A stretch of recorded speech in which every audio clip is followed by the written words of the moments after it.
আমি ছোটবেলায় যখন নবাবপুর মসজিদে তারাবি পড়াতাম, একেবারে ছোট, মাত্র 10 বছর বয়স। পুরান ঢাকায় অনেক হিন্দু বসবাস করে, অনেক হিন্দু এখনো আছে। আমি তো ছোট মানুষ, আসরের পরে ছোট একটা কোরআন শরীফ নিয়ে যখন আমি মসজিদে যেতাম, মাঝে মাঝে একজন হিন্দু মহিলা বৃদ্ধ, সে মসজিদের গেটের কাছে তার বাড়ি, আয়সা দাঁড়ায় থাকতো আমার সাথে কথা বলার জন্য। পুরান ঢাকায় ভাষায় বলতো, হাফেজ সাহেব এদিকে আছেন, আপনার সাথে আমার কথা আছে। কি কথা? আপনি তো হিন্দু মানুষ, আপনার শরীরের দিকে তাকাইলেই বোঝা যায় আপনার কপালে সিঁদুর, হাতে শখা, আপনি আমার সাথে কি বলবেন? বলে, হাফেজ সাহেব, আপনি যখন তারাবির নামাজে কোরআন তেলাওয়াত করেন, আমি প্রত্যেক দিন নামাজের আগে সব কাজ বাদ দিয়ে আমি ব্যালকনিতে বসে বসে আপনার কোরআন তেলাওয়াত শুনি। ওই যে তারাবিতে তেলাওয়াত করি, কত মজার তেলাওয়াত, আল্লাহু আকবার। বলে মসজিদের মাইকটা একেবারে আমার বাসার দিকে, কোরআনের তেলাওয়াতের আওয়াজ আমার ঘরে আসে, আমি সব কাজ বাদ দিয়া ব্যালকনিতে বসে বসে আপনার তেলাওয়াত শুনি। কি শুনি? এমনি তো মহিলা মানুষ, কাছে যেতে চাই না, একটু আসেন আপনার সাথে কথা বলবো। মহিলা বলে, আপনাকে আল্লাহ একটা কণ্ঠ দিছে। ভগবান, সে তো আর আল্লাহ বলে নাই, কি বলছে?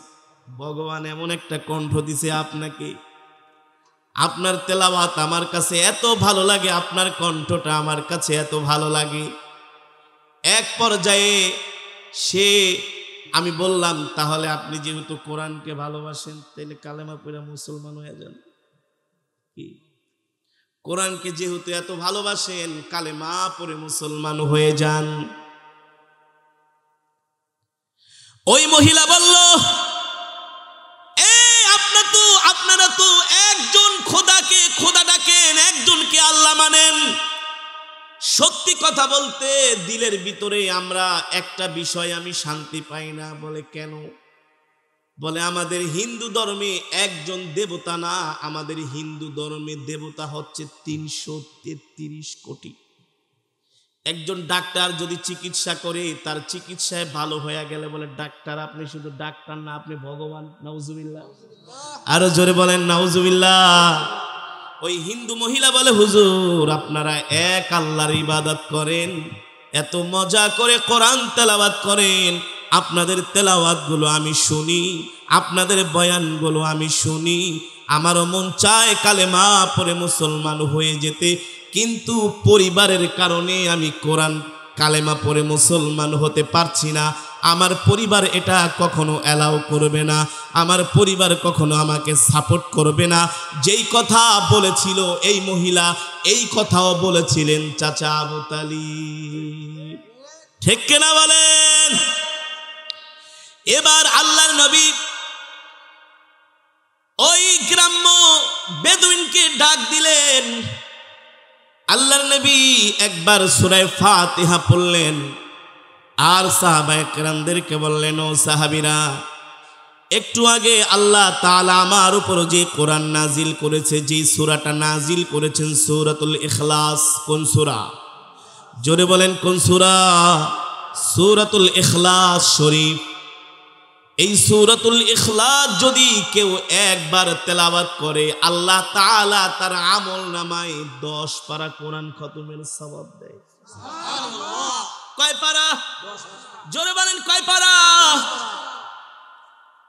আল্লাহর নবী বলেন, এই সূরাটা আবার ওই বেদুইনকে আল্লাহর নবী শুনাইলেন। কাকে? বেদুইনকে শুনাইয়া সাহাবায়ে কেরামদেরকে বললেন, ও সাহাবীরা, এই সূরাটা যদি কেউ 2 বার তেলাওয়াত করে, আল্লাহ তাআলা তার আমলনামায় 20 পারা কোরআন খতমের সওয়াব দেয়। আল্লাহু আকবার। এবার আল্লাহর নবী ওই সূরাটা 3য় বার তেলাওয়াত করলেন, আর সাহাবায়ে কেরামদেরকে বললেন, ও সাহাবীরা, এই সূরা যদি কেউ 3 বার তেলাওয়াত করে, আল্লাহ তাআলা তার আমলনামায় পুরো কোরআন খতমের সওয়াব দান করে। আল্লাহু আকবার। বলে, ও মুহাম্মদ সাল্লাল্লাহু আলাইহি ওয়াসাল্লাম, তোমার রব, তোমার আল্লাহ কত ভালো, তোমার আল্লাহ কত ভালো। 3 বার পড়ার কারণে তোমার রব 1 খতম কোরআন শরীফের সওয়াব দান করেছে। বলে, হ্যাঁ হ্যাঁ হ্যাঁ, আমার রব 1 খতম কোরআন শরীফের সওয়াব দান করেছে। এবার ওই বেদুইন বলে, কেউ যদি সূরা ইখলাস 3 বার নয় 3 বার নয় এমন 1000 বার তেলাওয়াত করে, আল্লাহ তাআলা তার আমল নামায় কোরআন খতমের সওয়াব দান করতেই থাকবে। ঠিক কিনা বলেন? ঠিক আমি যেটা বলেছিলাম, মাগরিবের পরে আপনারা কোরআনের মজমায় এসেছেন, আপনারা হচ্ছেন আমার ফার্স্ট কাস্টমার। আপনাদের মর্যাদা যেমন রাত 10টার পরে যারা আসবে তাদের মর্যাদা এক হবে না। একমাত্র আপনাদের দিলের মধ্যে আল্লাহর মহব্বত।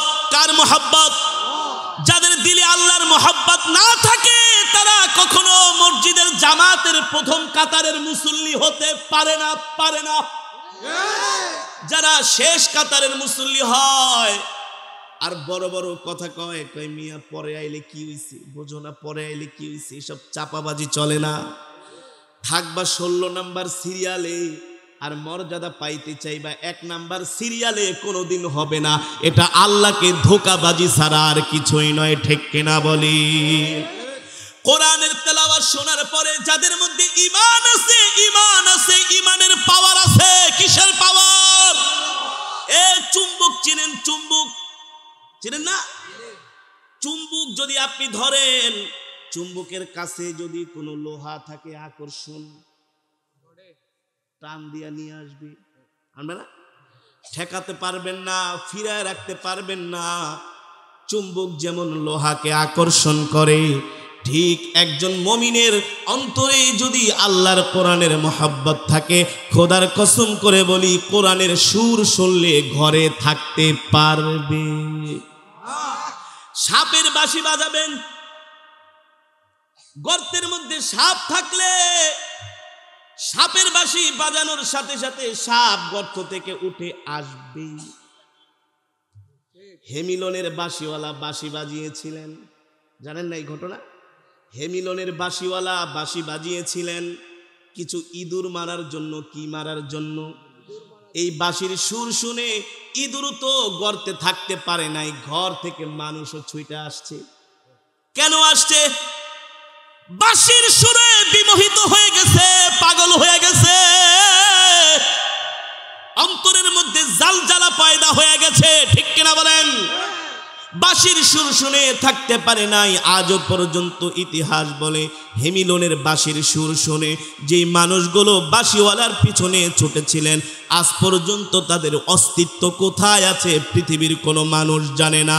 ঠিক একজন মুমিনের অন্তরে যখন আল্লাহর মহব্বত থাকবে, কোরআনের ভালোবাসা থাকবে, তিনি কোরআনের আওয়াজ শুনে ঘরে বসে থাকতে পারবেন না, কোরআনের তেলাওয়াত শুনে দোকানে বসে থাকতে পারবেন না, কোরআনের তেলাওয়াত শুনে চায়ের দোকানে বসে থাকতে পারবেন না। ওই চুম্বকের মতো কোরআনের মজমায় তাকে নিয়ে আসবে। এটা হচ্ছে ঈমানের আলামত।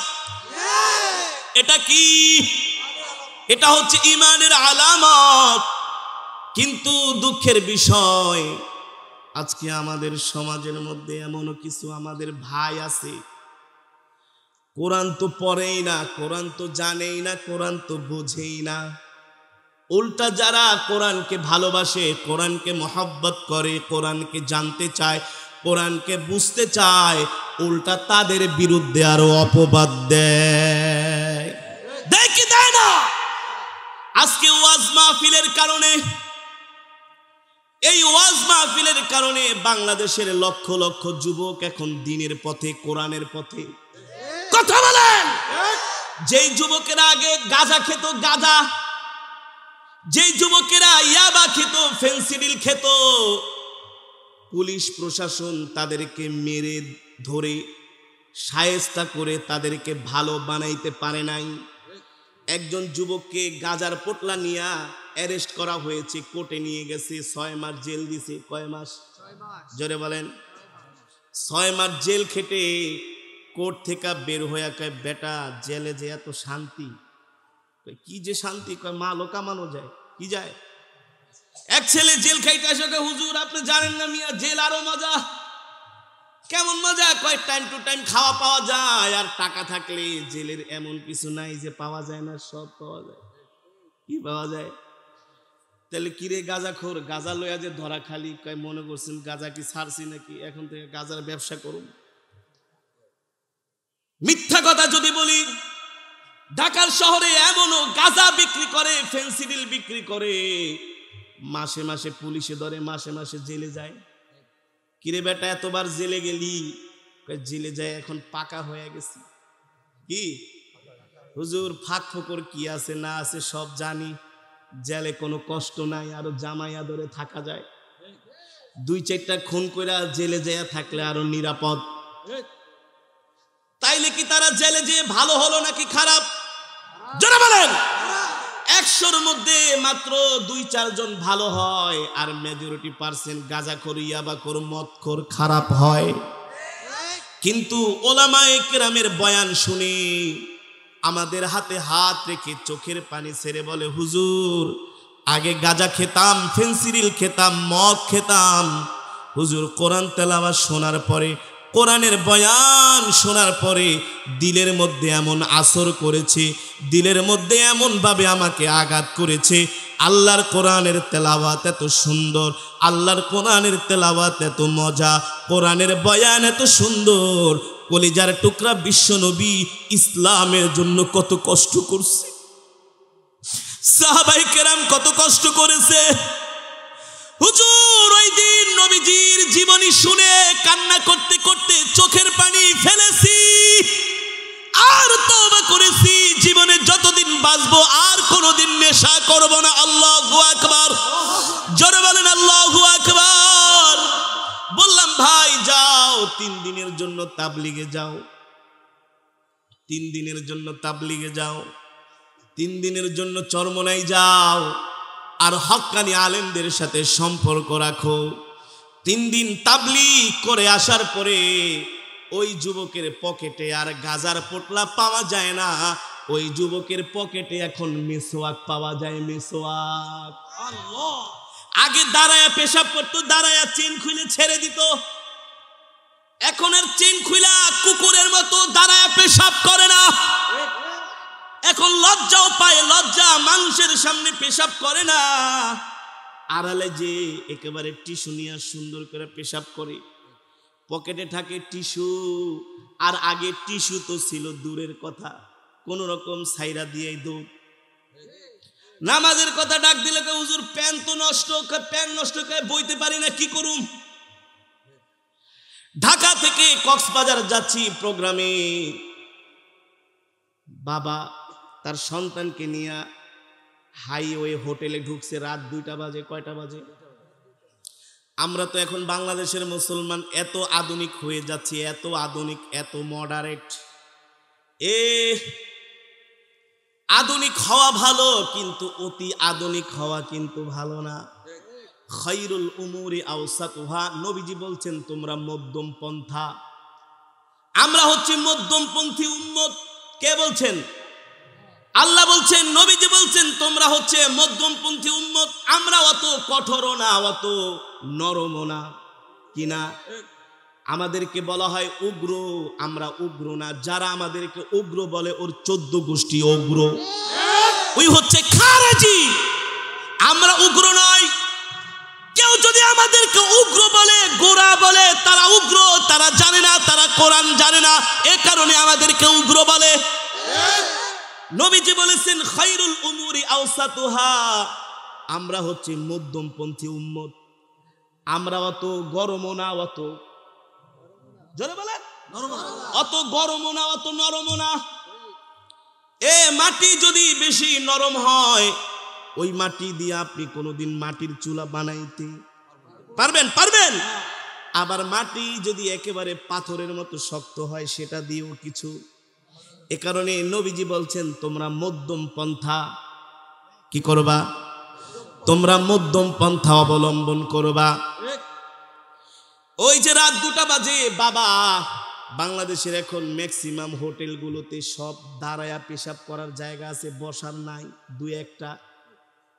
সব দাঁড়ায়া দাঁড়ায়া পেশাব করে। এগুলো মুসলমানদের কালচার নয়, এই কালচার হচ্ছে ইহুদি খ্রিস্টানদের কালচার।